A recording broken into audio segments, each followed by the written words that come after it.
ekike ekituufu yali yamulekawo era bw'owuliriza oluyimba Dunia weeraba Kasozi yagamba bwe lwali luggwa yagamba ati wowowowowe Kasule weeraba nze ngenze yayayayaye ekike weeraba nze nkooye kankolekere bannange ne bannange bayise bulungi obafaananye ng'era nze ng'omaliddeko buli kalungi oba wenga ne ku ssente bwe bayiiya ennyimba afuba ozitunde era gwe yalaamira n'amugamba nti gwe jjo gula ssanduuko mwennazi ekintu ekike kye yakola n'atuukiriza wabula ekizibu ekyajjawo nti olunaku olumbe lwa Kasozi lwe lwayabizibwa ate lwe lunaku lwe twaziika ekike Ssekitto Abubakar Imran nzaalibwa masanafu awo naye nga tusibuka Butambala abayimbi benzijjukira abava Butambala nzijjukirayo Kazibwe Kapu wavaayo Mwami Ekike oyo teyali muyimbi naye abagoberera ennyo kadongo kamu bamanyi ettaffaali abasajja abaatandika okuteeka ettaffaali ku kadongo abasajja abaasooka okukola studio mu Uganda ezikwata ennyimba ku butambi be basajja ba Ekike era Kasozi ye muyimbi yasinga okusiima ennyo Ekike olw'ebirungi bye yamukolera. Hassan Kasulu oyo muganda wange yazaalibwa ewaffe e Butambala ekyalo bakiyita Kyetotoggolo okyamira kyabaddaza ku Masaka Road mayilozi nga 3 oyingirako munda okutuuka awo ewaffe ziri mayilozi nga 2.3 Kyetotoggolo Gombolola bagiyita Yeebudde Omuluka Lugala mu maka ga kitaffe oyo baamuyitanga Haaji Akaya Wasaaka ye yazaalanga Ekike jjajjaawe ow'Ekike jjajjaffe oyo baamuyitanga Hassan Kasule mufunze baamubbula muki mu jjajjaawe ate ng'azaala Hassan Kasule baamuyitanga Musiini yawangaaliranga wano obwayiise ku Kyennabweru n'amaka ge gakyaliwo abaana tebaatwala mulimu entambi ezo bw'oba okyajjukira bulungi buli teepu eyafulumanga yabeerangako ekigambo ekyo nti copy reserved by jjukira bulungi kakati oli aguze oluyimba olwo ye yabeeranga ne right etunda ennyimba ezo. Kikaya College School essomero eryegulidde erinnya mu kusomesa abaana ate ne bayita ssomero lya ddene boarding mix y'abawala n'abalenzi senior 1 paka senior 6 balina library science ko ne computer labs byonna bijjudde balina arts ne science subjects co-curricular activities ko ne section y'ebyemikono omuli okusiba enviiri okukanika n'ebirala ebigwa mu kkowe eryo omwana n'ava ku ssomero lino ng'ali self contained kyewuunyisa ensimbi zaabwe ze zijja mu nsawo ya buli muzadde basange Kikaya Bulenga Mityana Road okumanya ebisingawo noti 757 mukaganya emwemu 57 Kikaya College School Education for Development. Kale monna Uganda gwe agoberera kadongo kamu waffe nkwebaza okubanga omugoberera entakera amanya nze Muzungu David owa Muzungu David kadongo kamu music analyst nkusaba nti ngoberera ku YouTube, TikTok ne Facebook yona nkozesa amanya Muzungu David Muzungu David kadongo kamu music analyst ate gwe ayagala ennyimba zino eza kadongo kamu nsange Kasubiku basooka kwa plus stage wenkolera emirimu gyange. Onako olwaleero ndina omugenyi gwenkyaziza oba oli atugenda mutegeera maaso awo yaani era nalwaki azze oba alabikire ku mutimbagano bwentyo nsaba obuzeeko ku abalabi baffe. Abalabi baffe abalungi bannakadongo kamu bannaffe mbalamusaako mwenna gye muli amannya n'eddoboozi nze Ssekitto Abubakar Imran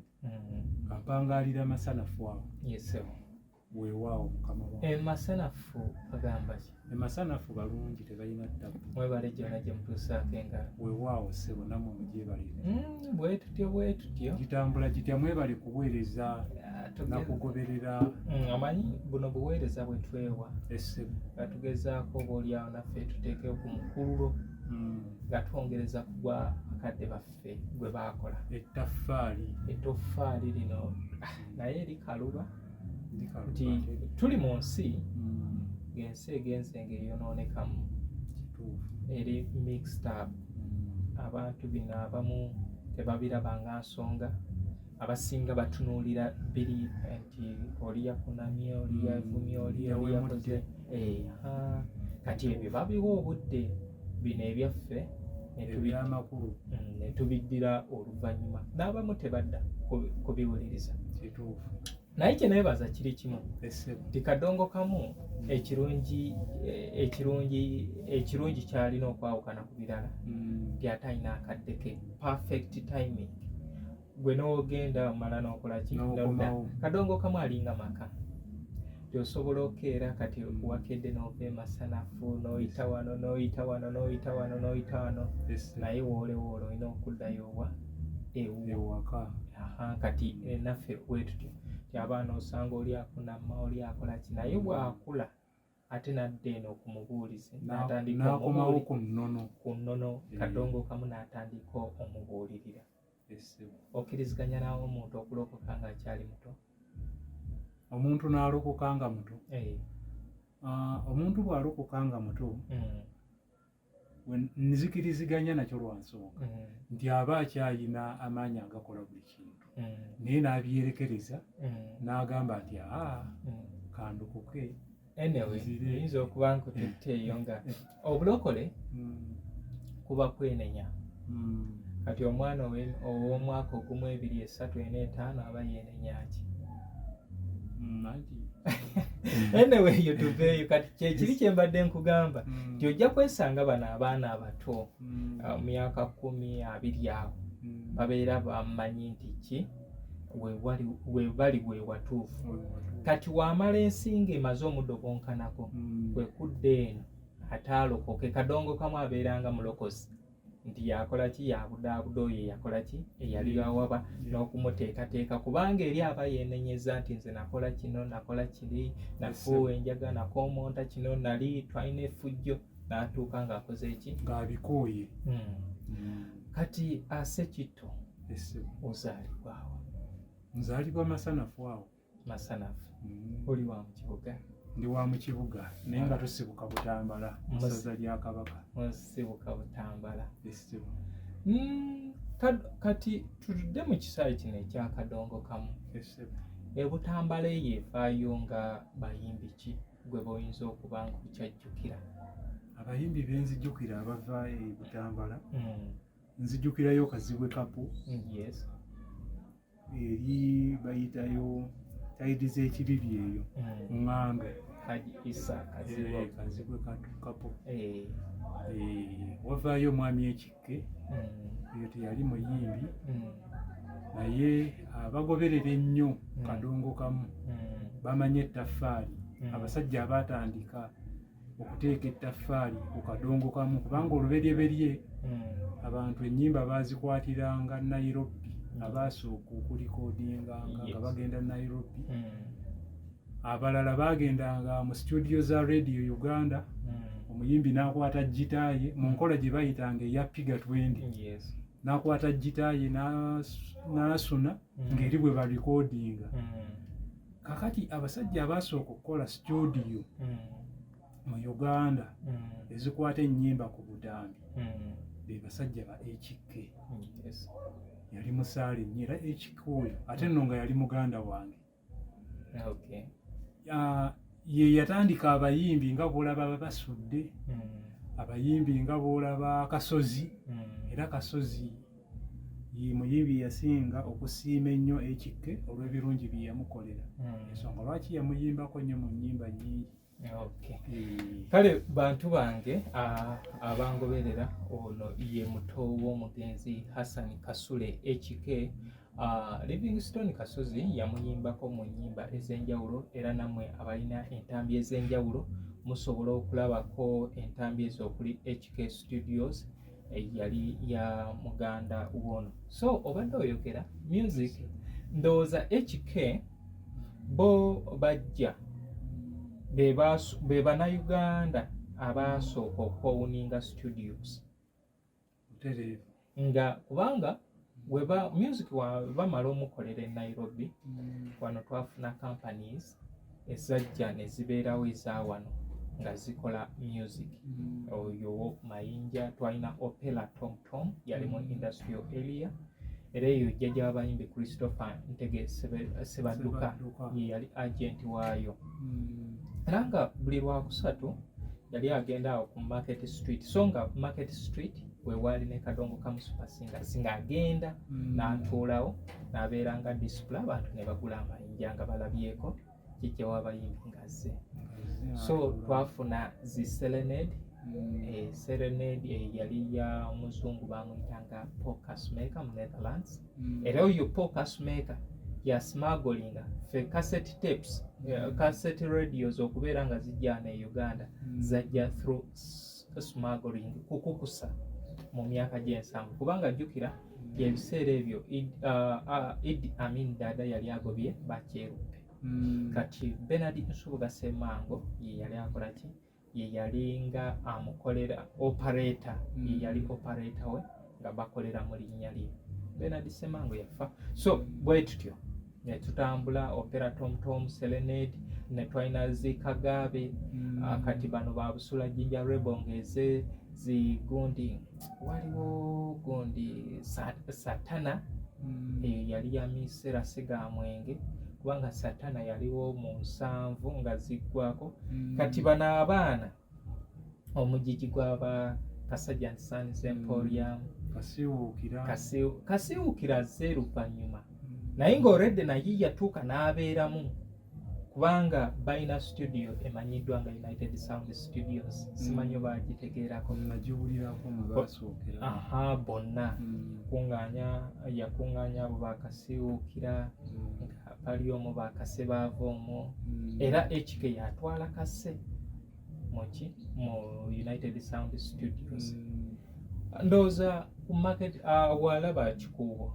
awe wali United Sound Studios ne Mukyala Mugerwa olwasookera ddala lwakolerwawo. Then muvubuka munnange era nayo studio yakola ki? Yalugula. Naye ng'emabega waaliwo zino zidipe eya Diproko Segabwa yali awo ku office za Uganda Rail. Kati bo bano abaana ne bajja ne bakola ki? Ne bakola ekintu ekyo ekintabuli, era abaana abo be baleetera n'ebibiina okubeera nga bikolebwa, era ne babiteekamu okuvuganya kungi. Anti kati baakolanga ekintu kino nga bakikola nga bakigenderedde. Kati muganda wo HK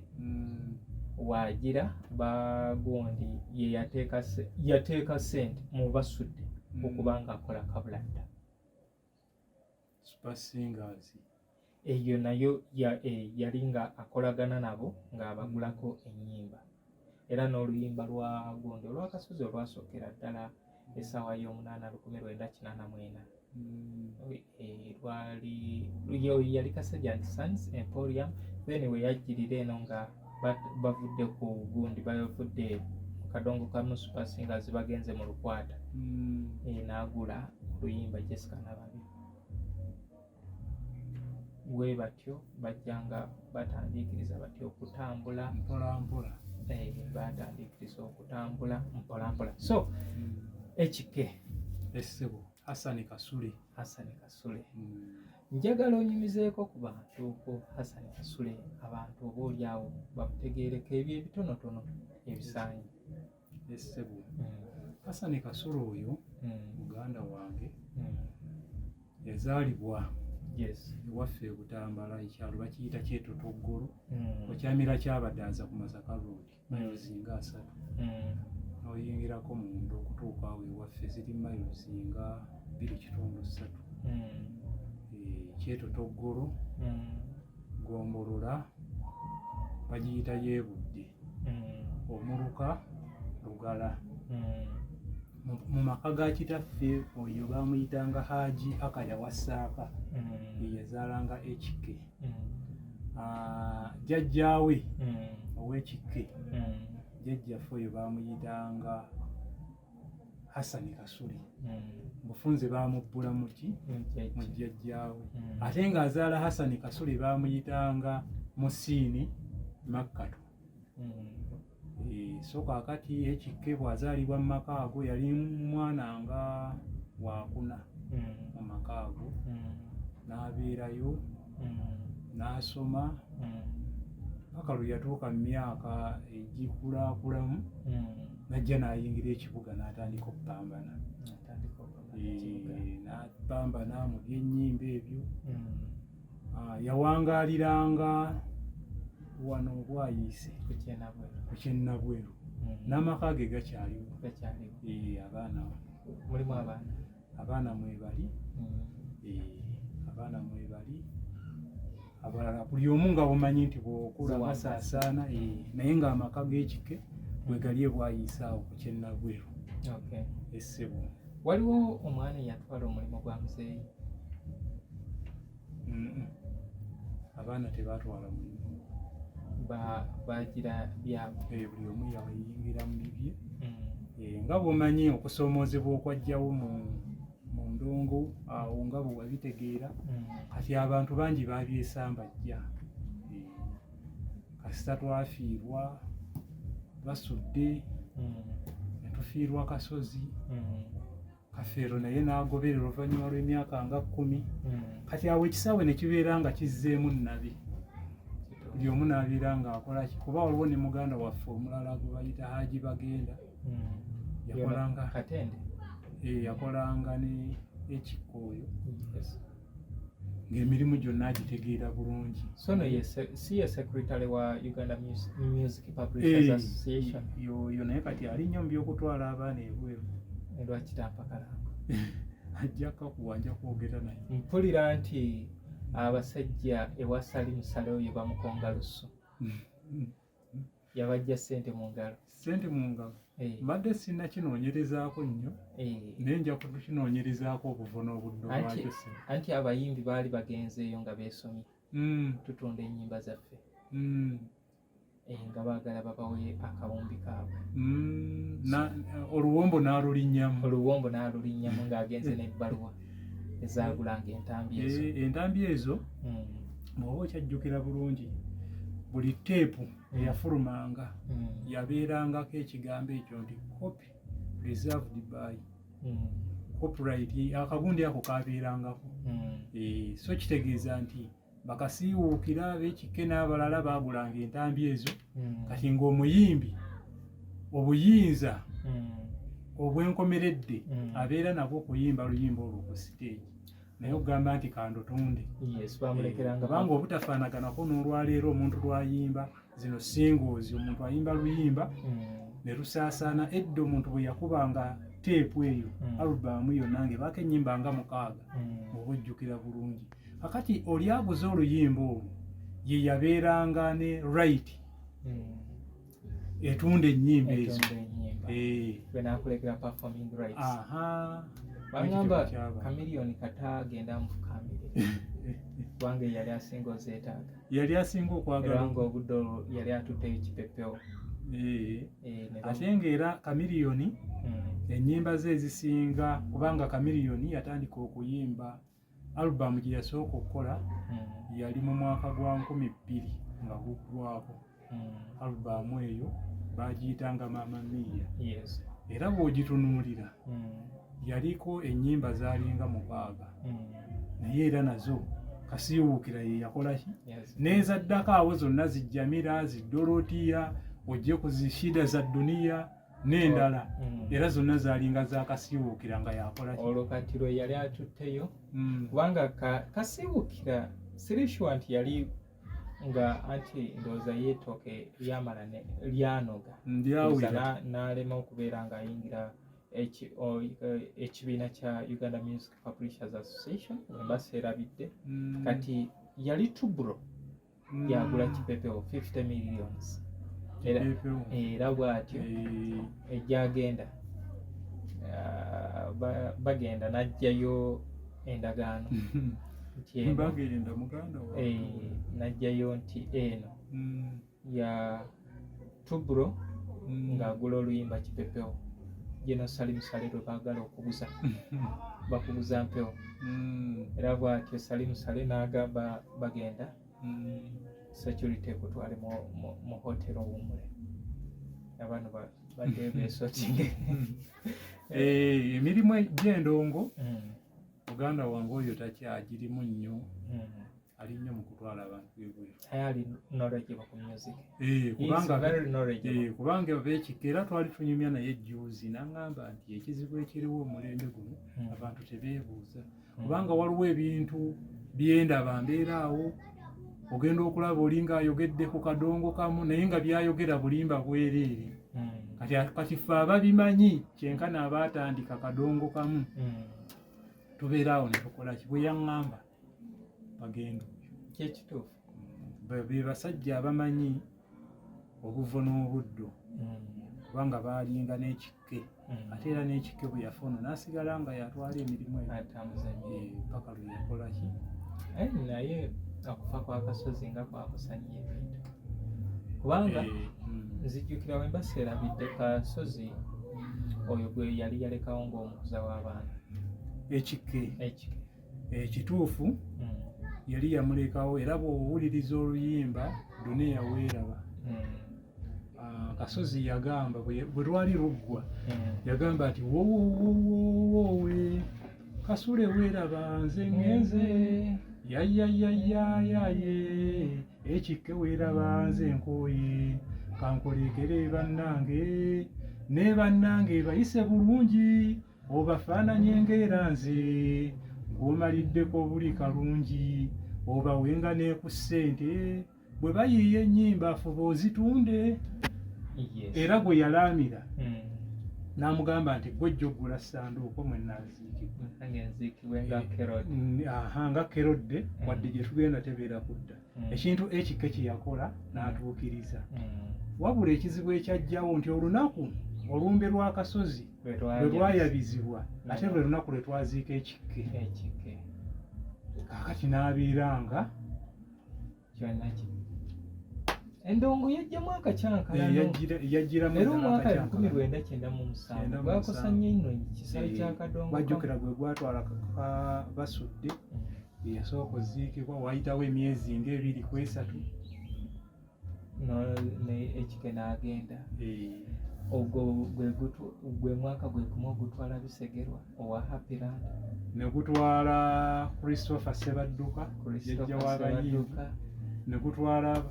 n'abalala si kadongo kamu yekka bamendo n'essama nabo mwe bagendera naife anti tutunuulira ewaffe kituufu bwe baba batunula ewaabwe tebatunula waffe Godfrey Muwaya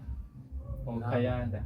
n'abalala Kayanda naye yagenda okwo era ndowooza Basudde waaba akola oluyimba olwo abayimbi yasinzirira nnyo ku Muwaya oyo era yamugirako nti okufuna ekifo etuziikibwa tufune ekifo ekiziikibwa ekiro Muwaya lumutema kubanga yafa ku Palm Sunday so nno bwe bityo naye nga ekikko oyo era yayamba nnyo Kasozi kubanga Kasozi ebintu byonna bwe bimala omutabikwako bigize abayimbi badduse baani nga bw'omanyi Kasozi ajja ayimba oluyimba Nalweyiso kakati ekikke bw'awulira oluyimba olwo ayita Kasozi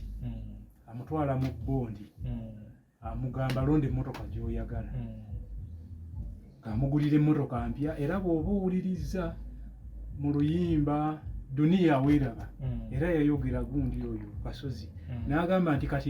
ntunula ku mamotoka gyenjagala gyenkwata nti nennyoola ye singa mbaddemu n'amaanyi olwo mwandintegesezza ku bitimba waakiri nandiguze n'emmeeri yonna nembalumbayo ne ku bizinga okiraba yali so alaba gundi embeera emutwala era yasigala ayagala abanoonyi gye bali so bambi yamuyamba nnyo okuva ku ntandikwa era mu nnyimba nnyingi Kasozi yayogera nnyo ku ekikke mu nnyimba nga ebbaluwa ya Naiti sooka osimbe wakati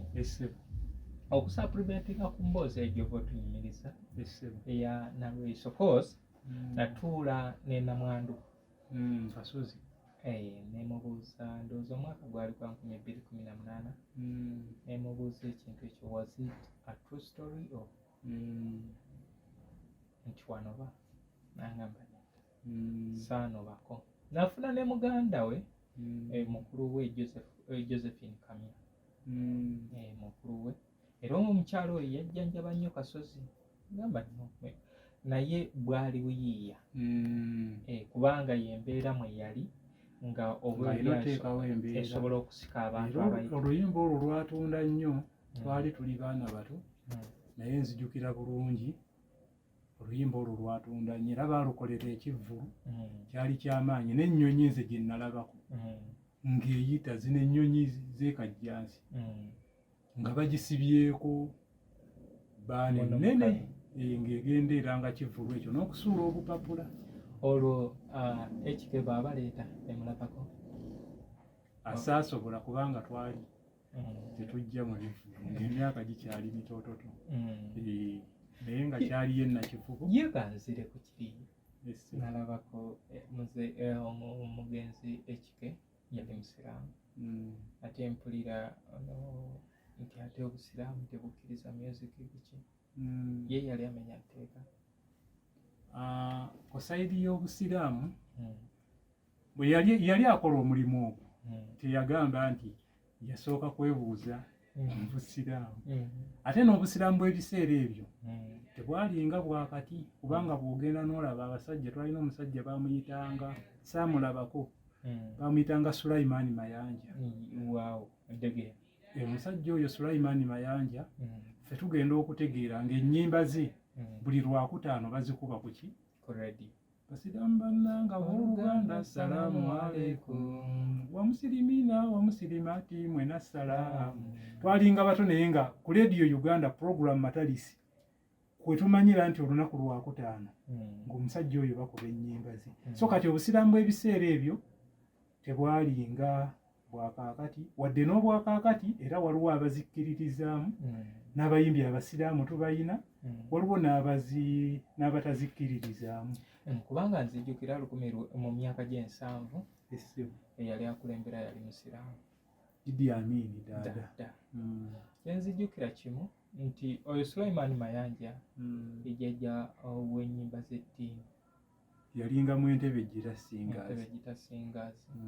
yava mu Kadongo Command Cultural Company naye ng'ogenda mu Entebbe yali Entebbe Hospital akolanga telephone operator kati ye yasooka yalina ennyimba zijjalajalaalu simanyi oba olumanyi ndumanyi jalajalaalu ndumanyi then Al-Hamadin olwo Al-Hamadin lwe lwamuviirako obuzibu ndowooza ne gavumenti oba oliawo n'obusiraamu anti ekizibu kye lwafuna lwajja nebeera hiiti bwemala obeera hiiti ne lutandika okukubwa mu mabaala n'embifo ebira ate nga lwalimu eddiini lwalimu aya za Qur'ani n'ebirala nekinyiiza era tekyali kituufu nekinyiiza omukulembeze w'eggwanga n'aluwera okukubwa mu bifo ebisanyukirwamu kyenzijukira anyway so muganda wange netuddeyo ku baffe betumanye ennyo essebu Hassan Kasule yenno wali mu kusooka tubadde ku bantu abava erudda lw'eyo waaliwo oyo Sulaiman Mayanja yali ava Degeya ava ludda lw'eyo no ne muganda Ibrahim abadde yakafa yafa mwaka gumwe emabega yali yasigala omuganda wa Sulaiman Mayanja era yali yansuubiza okubeera nga ankyazaako tunyumyemu naisaasobola then awo waliwo omukyala gwe bayitanga Sauda Nakitende Sauda Nakitende yali mu lukwata ye mukulu wa Zaituni nambawa fina akulikayo okusoma era baalina omulala baali bamuyita Fatuma Nabireke era baluganda abo basatu oli Sauda Nakitende ye yaleeta Zaituni ne Fatuma ne bayingira bafamily emu naye nga beebutambala waffe bangi. So Sulaiman gundi tudda ku HK waffe atuuka ava mu bulamu bw'ensi essaawa ekikyankalana. Ebintu byasigala mikono gyani ebino ebyakozesa mu music ebya studio ebyo byasigala mu mikono gy'ono muganda wange bagenda byasigala naye nga bw'omanyi abaganda bwe bagamba nti ezivaamu omukulu zangaala bwe bityo ne bigenda nga bikola ki mpola mpola ate nga n'abaana tebaali interested mu bintu ebyo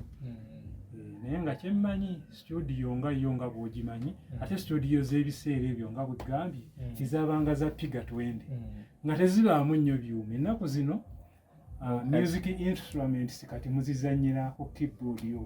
buli kimu ku kibeera naye wali baamugambanga kwata jjita ekyenjawulo ekyabangawo ng'ensobi gy'okola ensonga lwaki owulira ensobi mu luyimba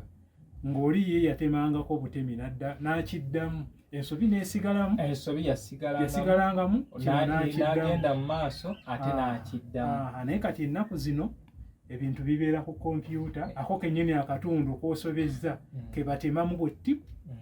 oluyimba ne lugenda mu maaso. Naye abantu bagamba nti bino tekinologiya waali ne music takyabanyumira kiri awo. Music takyanyuma lwa nsonga nti jjita eno ogiraba kye bayitanga lukoba ku lukoba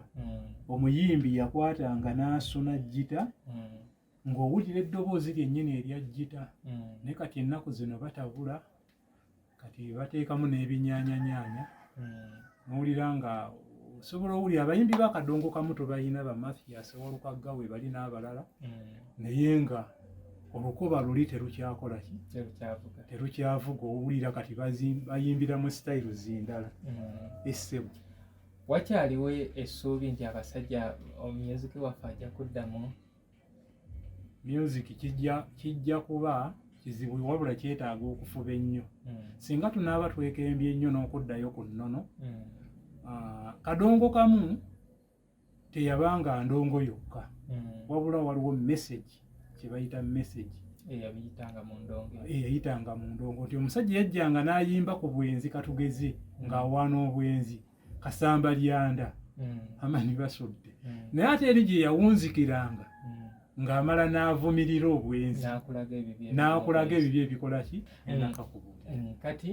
abaana bali ku nze ngula malaaya nava ku misege bwatyo music bwatambudde ensangi zino abantu bo tebakya byetutya abasinga bo ate kati tebakyabitya butereevu. Abaana kati music bamugyamu bawemula buwemuzi bayimba bintu byesittaza tosobola kutuula awo na mwana wo bana bazadde kuwuliriza music so nga ate oli owedde owaaba abasajja basebatta n'abalala yalinga abuulirira. So kaakati okuddamu ekibuuzo kiri music oyo asobola okuddayo nga bwe yali naye waliwo kye tuyita ennono singa abayimbi banaaba batudde wansi ne baddayo ku nnono eyatandisa bali gye baatandikirako abaatandika kadongo kamu ne bayimba ebirimu emiramwa ate n'ekirala endongo eno ne bajjayo ddala eri eyaffe nga bwe yalinga ne batatabiikirizaamu. Olowooza ki ekyajjawo ennono? Ekyajjawo ennono okusooka kwa byonna bwe twafiirwa twagenda nga tufiirwa abantu abo abaali bategeera ebintu ebyo ate abaasigalawo ne babivaako ne babeera nga tebakyayimba nnyimba mpya ne basigalira kati ojja kulaba nga mukadde waffe Dani Mugula ali Najjooki eyo Gomba gye yeebeerera ali ku nkumbi ye kati bw'aba afunyeeyo ekivvulu oba ng'afunye abamuyise ajja n'ayimba ennyimba ze enkadde n'atambula n'akola ki n'addayo. Mukadde waffe Mesuseera Ssegamwenge oyo ye ne mu bivvulu taliimu naye nga waali mulamu ali mu birala. Mukadde waffe Rodi Fred Ssebatta naye mubadde mumulaba naye tebakyafulumya nnyimba mpya nti basigale nga bakyatambulira mu guli omukululo bakye bayita ligasi. Omulembe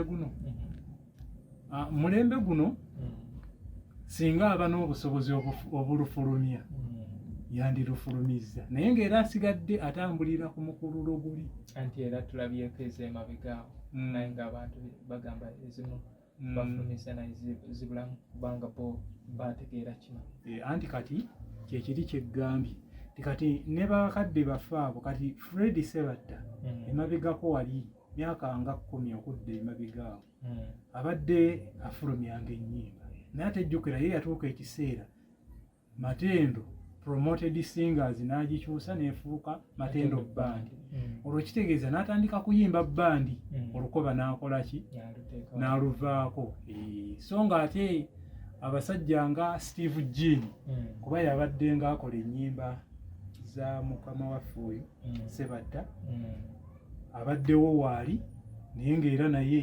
ennono eri yagivaako ndowooza omukulu n'amugamba nti yakati njagala music wa bandi n'ava kuwa akadongo kamu. Anti music obudde buno yafuuka programming bakwata kukwasi gundi keyboard waki programming anti twagala nsaasi twagala mirembe kyekizibu ekyo kyensonga wali baleetanga gino ejja naye era n'ennyimba za Sebatta ezo enkaddekaddemu Steve Jean oyo ye yazikolanga naku zino naye yagaggawala ayina Phenon Records ekola takyakola nnyo na nnyimba kati asinga kukozesa nnyo Phenon Events yasinga okukola ebivvulu ebinene ebyo ebibeera ku Serena ebiri international takyali nnyo mu byaki naye mabega eri era yakolanga ennyimba za Sebatta naye ng'ate era azikola ku nnono ey'akadongo kamu era ne zinyuma essewo. Anyway, bwana Abubeka Sekitto essewo ow'Engeye Omugeye abageye nno bawerera nno ddala mu kisaayi kino essewo tulina oyinza otumenyerako abamu ku bageye abageye abali mu gundi mu kadongo kamu ng'oggyeko bannakitto bano Nakitto ki bannakitto omukyala Nakitto mukyala Basudde yes waliwo mukadde waffe Kasule Sirisa Kasule yes waliwo Kapalaga n'abalala nange kanyongerezeeko waliwo Elia Safu Kibirige essewo yali w'amakuge Gita Singers essewo waliwo Aisha Nakitto gundi waliwo Aisha Nakitto eyayimba Lejja n'ekibijjigiri 1995 ne wabeerawo Irene Nakitto senior woman eyafa 2010 ne tubeera ne Fiona Nakayiza 97 eyafa Rose Nakasujja eyali mukyala Mulindwa Vumbi akyaliwo abo bonna bageye waliwo bano bakalule Saamu essewo yafa 2023 twalina n'omulala bamuyitanga Harriet Nakitto oyo omukyalo oyo yalinga nnyo ku lusebenju lwa Kafeero era bangi nga babuuza ndina ekifaananyi nga babuuza ono omukyala yaani so ng'oyo Harriet Nakitto ye yasikiriza omugenzi Kalule Saamu okubeera ng'ajja mu ki ajja mu ndongo. Waliwo n'omulala gwe tubadde twerabidde musajja mukulu ono yalina olubuto olunene ono eyazinanga Kawooya naye yali musajja mugeye ate era yali mu Nakadongo kamu esebo n'abalala kati ebiseera ebisinga budde bwe butusalako naye nga wano we wange ensinzi okubanga nkola ebintu bino ate era ntera okuggyawo mukama wange tuli mu kuteekateeka ndowooza amataalo ogalaba wakuba tubulako waliwo led light sobola otuwa ekitangaala ekirungi eyo tetugirina abantu baagala ring light naye ezo zibeera z'abana abali mu kwemulisa ku TikTok, Facebook so wano twetaaga ekintu ekisingawo naye nga nkwebaza kuba ndudde nga nkufollowinga emyaka giweze nkwebaza olw'omulimu guno okugutambuza ssebo n'okunoonyereza oba ofuba nnyo okunoonyereza n'onoonyereza okusinziira n'otuukira ddala ku kinyusi ssebo weebalire ddala era nkusaba ogende mu maaso okusobola okutambuza kadongo kamu. No, kati okunoonyereza kwe kunoonyereza ndina story gyemazeeko emyaka guno gwa 8 ndi ku story emwe okyaginoonyereza naye naatera ogifulumya kansabe okufa kwa Christopher Kiryowa attibwa atya. Jjukira kati tuli mu muyaga gwa politics. Politics against music. Abantu abamu bayinza okulowooza nti bipya abiruddewo kubanga ku mulembe gw'Obote Mateesa bw'alumbibwa mu 1966 mu Lubiri e Mmengo baali bazze kumutta kumukwata bamutte naye okusinziira ku training gye yalina yasobola okwemulula n'abuuka ekikomera ky'Olubiri n'agenda yatuukira mu Kereziya e Lubaga Cathedral awo yasinziira olugendo lwe olwamutwala paka lwe yafuluma eggwanga. Akati enjega eyo bw'emala okubaawo 66 Obote yamuwamba n'abeera nga era yawaŋŋangusibwa. Kati ebyo byonna bwe byamala okubaawo Obote naye n'abeerawo bw'amala okuwambibwa 71 Amini n'amuwamba. Kati awo abayimbi abaaliwo Abaganda baakuba ennyimba ezijereegerera n'okujeeja n'okukolokota Obote olw'obukyayi bwe baamuyinako. Bw'amala okudda ate Obote ttu mu myaka gy'ekinaana 1980 kakati ate naye n'awoolera eggwanga ne yeesasuza era abayimbi bangi badduka. Waliwo abattibwa Bakawadwa n'abalala abaali bayiyizza emizannyo egimukola ki. Kawadwa si ku mulembe gwa Amini Byron Kawadwa yali ku Amini guno gundi omuzannyo gwa Wankoko. Naye nga kyembadde ngezaako okuggyayo nti Obote naye yagezaako okwesasuza ku bayimbi bangi ne badduka bangi beebika bangi ne basaasaana. So ebyobufuzi birudde nga bikosa music mu Uganda. Olaba naffe tubyogerako bwogezi naye era tusigala tutiiririra baagala batutiise ebyo tulina byogerako. Kituufu. Waliwo omuntu gwe ndabye leero ku Facebook page yange agamba page ye wagisusaako ebyobufuzi. Nemubuuza ebyobufuzi byebiki? Ebyobufuzi tosobola kubyawukanya n'abantu kubanga part of life. Kati biri buli wamu, biri mu ndongo, biri mu mizikiti, biri mu kereziya n'ekkanisa, buli wamu mu butale gwe buli w'omanyi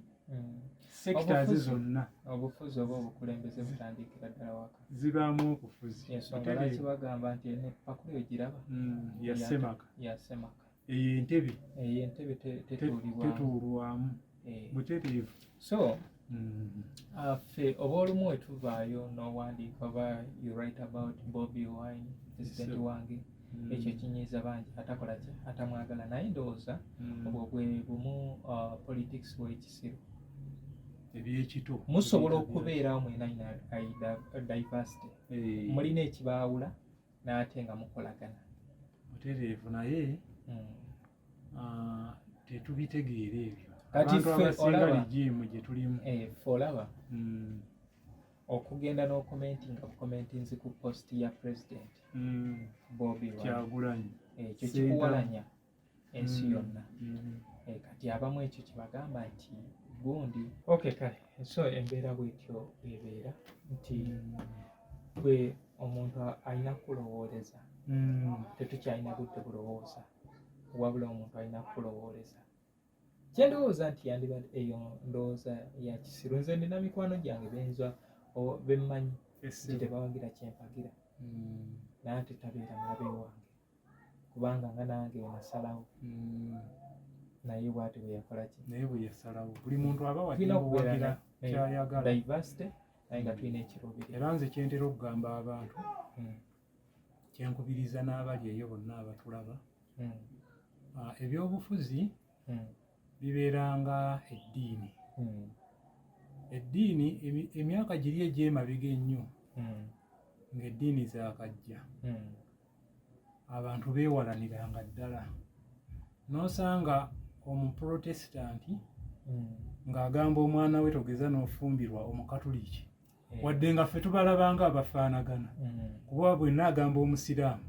olaba nga ate ekyo kiri walako naye bwe njogera ku muprotesitanti oba omukristaayo n'omukatuliki ffe tulaba nga abantu abo baluganda naye emabega eri kyabangawo nakati wakyaliyo amaka agasobola okugamba ekyo nti mwana wange tofumbirwanga omukatuliki anti yali njiri eyabaliisibwa okitegeera kubanga era nga woowulira abaprotesitanti bava mu bukatuliki era bava mu protest ne bawakanya kubanga sente byanfuna ebyabaleetera obuzibu obufuzi bw'amatwale jjukira bungereza mu africa oba mu nsi yonna yafuna amatwale mangi yalina amatwale okusinga Italy so nga sente zonna eziva amatwale ga bungereza zinasookera Roma ne ziva e Roma ate olwo ne zigenda e bungereza kwe kulaba nga kalinga akamanyiiro neerwanyisa eddiini ly'obukristaayo eddiini ly'obukatuliki ne batondawo obukristaayo era yensonga lwaki babayita abaprotestanti baprotesting against nga baagala ne batondawo Church of England. So nno kati ku mulembe guno nze nsuubira tetwandibadde nga tukolagana ne bantu bannaffe oba oli wanzikiriza ki oba mu byabufuzi oba bya ddiini oba byamawanga oba kati tuli mu global village tubeera ne bannaffe ab'enjawulo tukyalina ababisi bangi so abantu kye tubakubiriza nti oli bw'aba n'endowooza ye oba awagira kino oba awagira kiri oba tokiwagira wagire ekikyo naye ate tolumba oli ekibagatta kyemuba mukola kyemuba mutunuulira mutambule obulamu butambule anyway mu kadongo kamu luyimba kyolusinga okunyumira siyinza kugamba nti luyimba kuba nze mu kadongo kamu music asinga okunyumira wa kadongo kamu bwe ŋŋamba nti luyimba gundi lwe lusinga okunyumira nyinza okuba nyina ennyimba ezisinga okunyumira nga ziringa mu 20 kale tuweekende ezisinga okunyumira mulimu ebbaluwa ya naiti olw'akasozi lutambula lutya tuwemu akapera wulirize ebigambo byange ebinkeeta sikyebaka kubanga naawe bambibooli jangu eno tusinde ennaku seebaka nze sitereera buli lwe ndowooza ne kaaba ezziga bwe buba bwavu waakiri ngumye naye omukwano gujja kunzita nayiti njagadde omanye nti biri byakoma sikyabiddira yanguwe eno nayiti komawo tube mukwano gwe twalimu edda luli oluyombo lwakoma naye lwakiwezza mu byekite nnyo baluwa yeeno nayiti gisome onziremu ku kyolowooza omubaka oyo bambi gwe ntumye nga mu posita ejja kukerewa wabula abo bango giddamu kyenkusaba kwe kutanvaamu n'okweyongerayo ekyo kati yali paati 2 ey'omusajja okusajjalata kati anti amugambye luli oluyombo lutwalimu lwakoma biri byali bya kito anti mu paati 1 omusajja okusajjalata kasozi yayisa bubi yani naiti bwayatyo naiti n'akolaki n'asikamu n'agenda n'afunawa ewalala ewa paatu yeyogeranga nnyo paatu erinnya paatu so na luliko era ne paati eyaddako eyo komawo ofumbe n'amwogereza era baamaliza mu paati 4 nga baddinganye luyimba kyolulala oluyimba olulala waliwo oluyimba olwa mukadde waffe nesuseera segamwenge baluyita naliŋŋaanyi nawo oluyimba lulungi lunkolera waliwo oluyimba Fred Sebatta ayinayo ennyimba nga Saamu wange ayinayo ennyimba nga Nalwewuuba ayinayo ennyimba nga nyingi eza Sebatta nazo nyingi Kafeero naye ayina ezize Basudde nazo nyingi Basudde luyimba ki olw'Abasudde waliwo obudde obwedda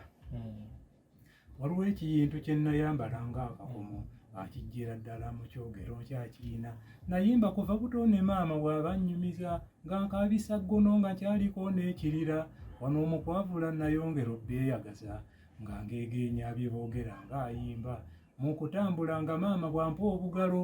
nanyimbiramu natandika omwanukula kati ogamba otya abantu nti mba nnyimba okuyimba kwanvaamu kyogero nkwekakasa ye singa saalimu amazina singa nziramu nenyeenyiza ddala ekikolo yonna emabega naye amazina kyenagakola okunziruka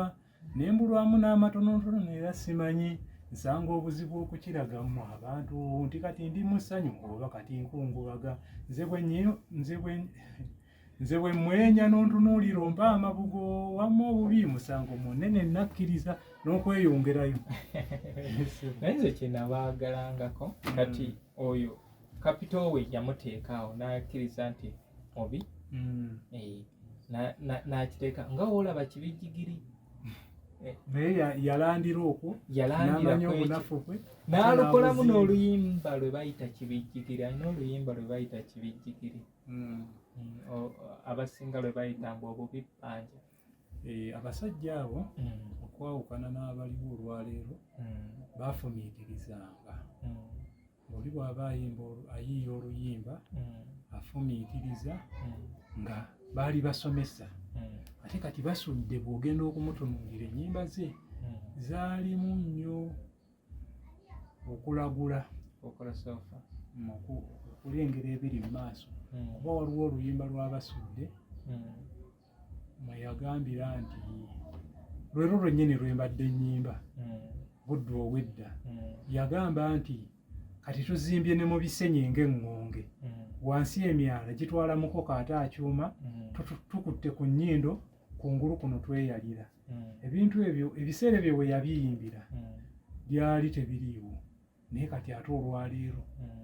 essaawa zino obiraba ku myala baali bazimba bwayisi yaliwo katanga yaliwo naye kyoyinza okugamba ti abasajja bayimbanga ebyo bye balaba kati ffe otuzza oluvannyuma nga tubiraba netukola ki netugamba nti abasajja bakola ki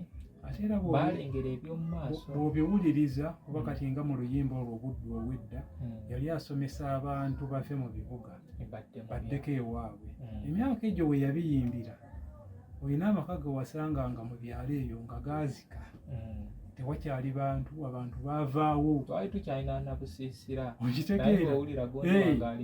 naye omulembe guno ne bwogenda ewaffe ebutambala eyo wansi ne bwogenda buddu ne bwogenda busoga ne bwogenda wa abantu bazimbyeyo nnyo amayumba g'osanga nga ne Kampala teriiyo okitegeera so kakati abasajja abo baali nga basomesa ekitaliiwo olwaleero nti olwaleero omuntu agenda n'ayituula mu studio ate kati ennyimba bagulangule oli awandiika buwandiisi tulina abawandiisi b'ennyimba kati oli n'agenda n'akwata oluyimba n'agenda n'ayimba kati ekyo kyoyogerako kyennyini waliwo Masekro mukwano gwange omuzimu gw'ennankya yes eyo yonna gy'oli kantu kano oyinza okajjukira kansesa ne Mase buli wenzijjukira enseko ze yampa waliwo yagenda n'agula oluyimba lwe nga nno lwafuluma oluyimba lwe lwali lwafuluma nga lutambudde akabanga nga luyimba yali agira bano abajeregerera abantu kati wamala okola oluyimba olwo ate omuyimbi omulala n'amugulako oluyimba olwo wagula oluyimba olwo ate n'aluwa omuyimbi omulala agende mu studio mu voicing yajja alabikire mu vidiyo kati neneewuunya ekisa kya music ekikola ki ye Mase n'agamba oluyimba naluta bampaamu obukadde bwange busatu nengula gondi nengula amadirisa n'enzigi n'enzigala enjuuya ne finishing obuzigo bwange bumpeereza ssente mu kirowooza ekyo nno kibaddewo kuweekiri emirundi mingi tuzze nga tulaba abayimbi ng'abamu basibwa n'ossibwa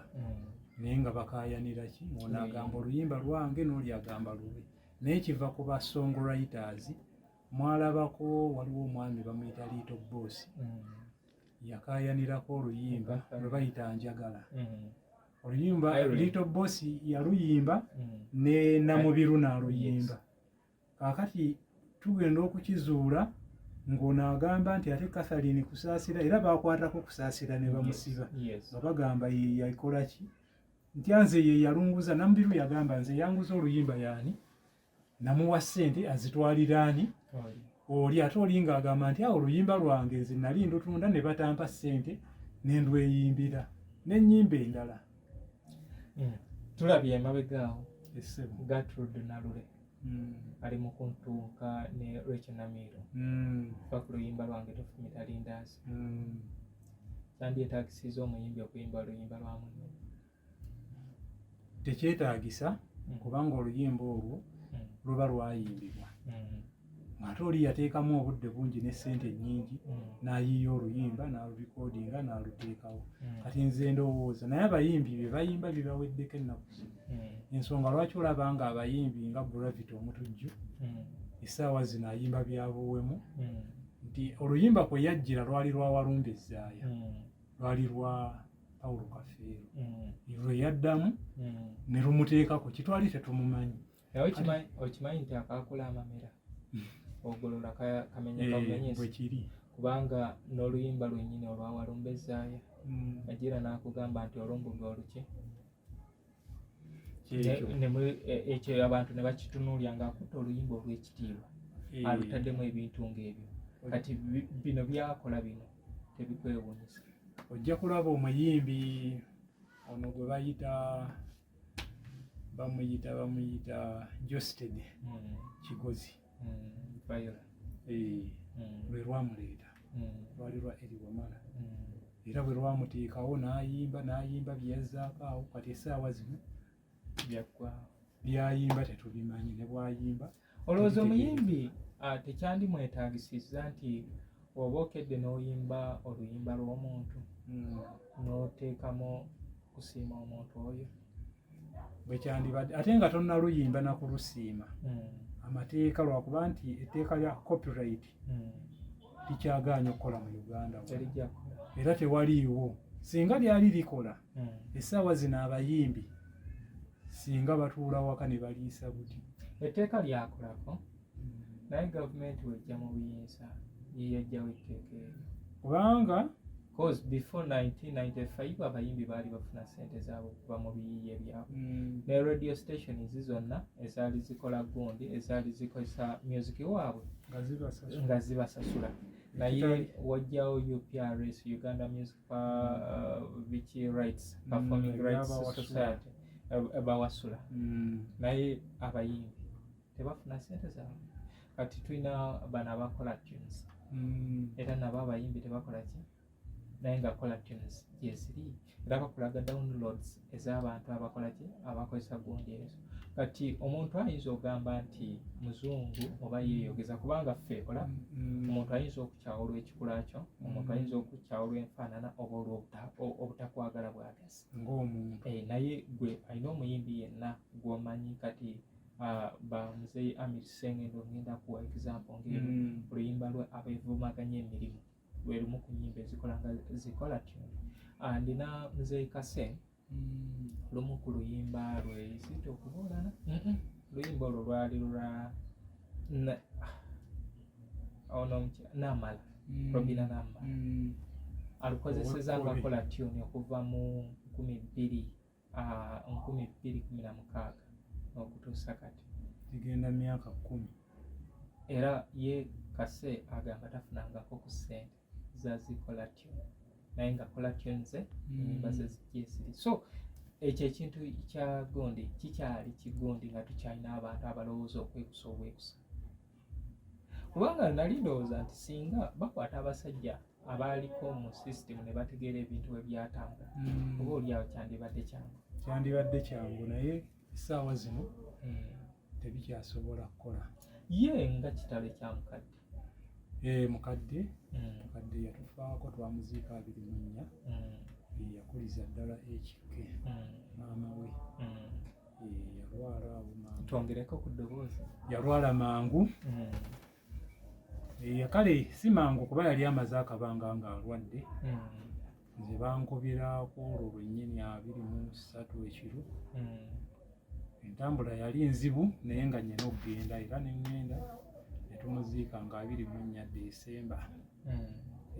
Ate nga ye mukadde waffe Ajaaka yawasaaka yafa nga 2013-14 twamuziikira. Anyway, anjagala osibuleko abalabi baffe. Abalabi baffe bonna abagoberera Muzungu David tubeebaza.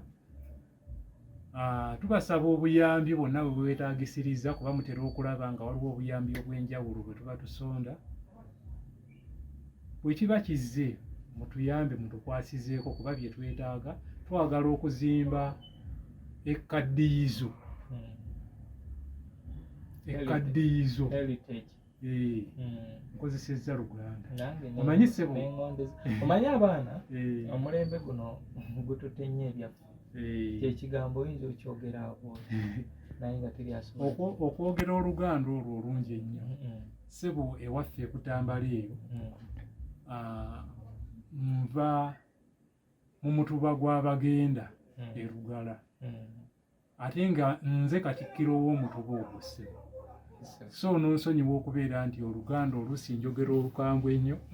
Naye nga kye tubaddeko bannaaye nga tubasiibula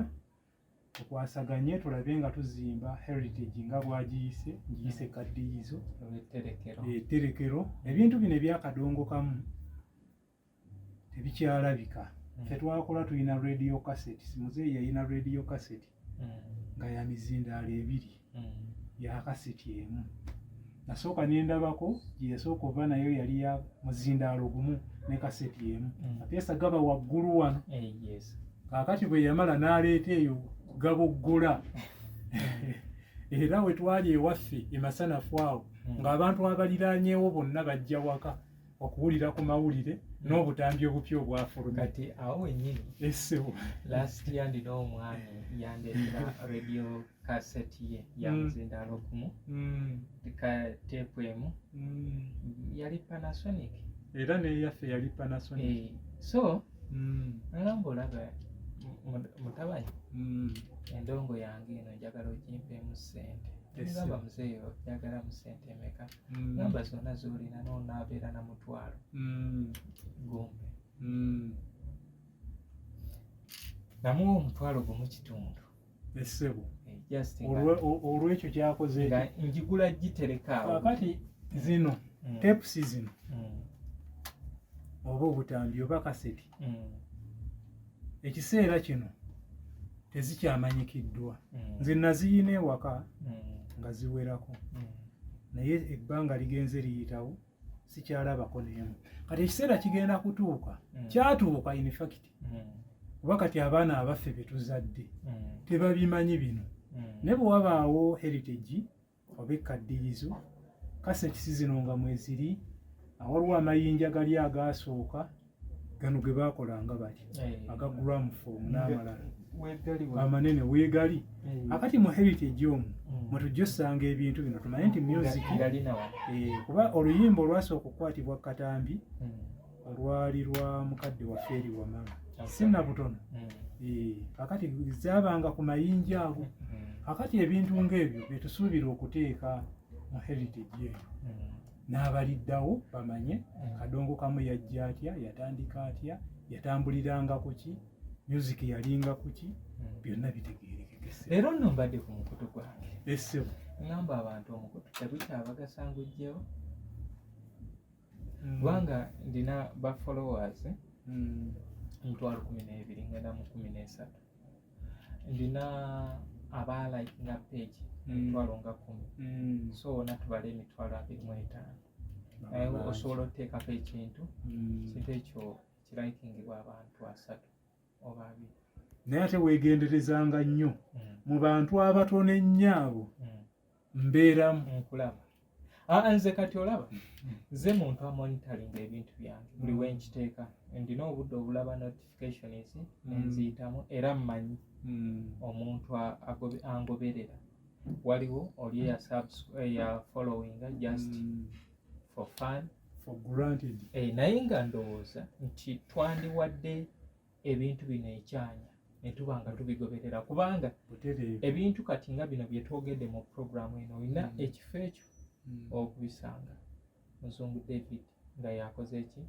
yakuwadde emboozi naye it takes a lot fe twagala okutusiima ndowooza kwe kuno okugamba nti okola ki nti Muzungu nze nenkola ki nkugoberera naye oli amanyi n'okujja n'akugamba ekintu kye wasomesezaako kati tolabye tubadde ku ekike oli ajja kujja akubuse omusajja ekike waali oba yafa naye nga byova okwogerako so ebiseera ebisinga oba olumu otuuka n'oba nga tumuwa kyanya n'omutunuulya butunuulizi ebiyitibwako kuutwe ne birekebwawo n'omuyitako naye nga twandyagadde nnyo ebintu ebyaffe kati nga music oyo omukadde bajja tuuka omunoonya kubanga bagamba YouTube gyali kati olaba ng'ebayiye TikTok bujja ku channel wano nga YouTube ekoze eki eyiddwa kubanga YouTube abantu abalina content abalina copyright ku bintu ebisinga si be bananyini bintu ebyo ekkundi we lirisituka abantu ne batandika okugira nti oluyimba ani asaanidde okufa lwali lwabazira kasazze nti oluyimba lwange neetaaga copyright kyano mpitire zigenda kuvaawo era y'ensonga lwaki nti social media yeetaaga ba content creators gwe n'okwata n'oteekayo ng'etutaddeyo n'emboozi you own emboozi eno I own emboozi mbadde nkunyumiza ku radio cassette eri nti omusajja yaŋŋamba Muzungu olaba cassette eyo mbadde nkusabye omutwalo gumu ompadde gumu kitundu naye cassette eyo wenzirayo ewaffe Emityana nkaaba n'amaziga buli bwempitawo eyajinguza namuwa eka 4 z'ettaka nampa radio era ng'obudde obwo nze muki munene ku kyalo nga nze munene ku kyalo naye raba radio yange eka zange 4 zikyaliwo abasajja bazikozeeko ebintu naye nze radio yino gitwalidde ku gumu kitundu sebo radio eyo yabanga ya bbeeyi nkugambye ewaffe ekyalo kyonna kati abasajja abakulu abaalingako nga bajja waka okuwuliriza ku mawulire n'okumanya ebifa mu ggwanga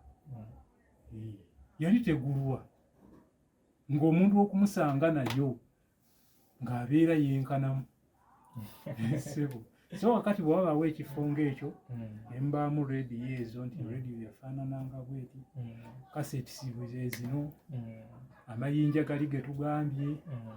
gitaazi n'ebirala ate nga ne knowledge nga weeri ku bintu ebyo nakyo kibeera kikulu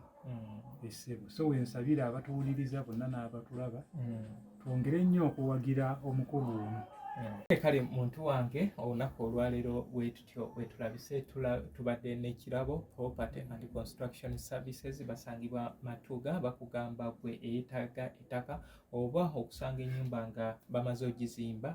batuukirire obeere nga okwatagana nabo gwe alina omwana owa primary mutwale ku St. Michael Educational Center bali wali ekiwanga mukono basomesa okuva ku baby class okutuuka ku kibiina ekyomusanvu abawala n'abalenzi then waliwo essomero eddala liri ebulaga eryo nalyo lya primary eryo likwatagana n'essomero lya Kikaya College School director y'omu so wa secondary ogenda mutwala ku Kikaya College and Vocational School Kikaya College and Vocational School mwami Mubiru Charles wali okubanga kukwasaganya kale nze Muzungu David oba Muzungu David Kadongo Kamu Music Analyst naye nkugamba subscribinga nyiga akadde then commentinga nze nyumirwa nnyo comments zammwe ze zimpa ekyokola then gwe eyeetaaga bino ebyaffe ebya Kadongo Kamu jangu ekasubi ku basooka kwa Black Stage wenda bisereero mbadde ne Sekito Abubeka muto w'omugenzi Hassan Kasule gwe twamanya ennyo nga HK omusajja eyakolerera ekisa kya Kadongo Kamu era mu ba music publishers abaaliwo bagamba nti ye musajja eyalina omutima ogw'enjawulo ogwali gwagaliza abayimbi okwawukanako ntuntya abalala kale mubeere bulungi mwera abakirabo tubebaza okubeera nti bwe basuubiza batuukiriza ate balina poloti kuvira ddala ku mufuna mpola kuvira ddala ku miliyoni 1.2 okutuukira ddala ku sente zoyinza okulowoozaako ate balina n'essomero Piers Primary School ate balina n'ekirabo Soccer Academy kakati mu mbeera eyo yonna beekwate mu batwalira abaana Piers Primary School esangibwawo Buwambo mu kibuga awo wakati oba otwala omwana agenda asome ku nsimbi ate yatugambye nti balina ne basare balina basare okutandikira ddala ku mitwalo 10 okutuukira ddala ku nsimbi zoyinza okulowoozaako bannaffe ba Piers Primary School kale twekwata kirabo mu buli nsonga asobole okukulaakulanya olulimi lwa Ssaabasajja ensonga zonna zisobole okuba nga zitambula banyabo ne baseba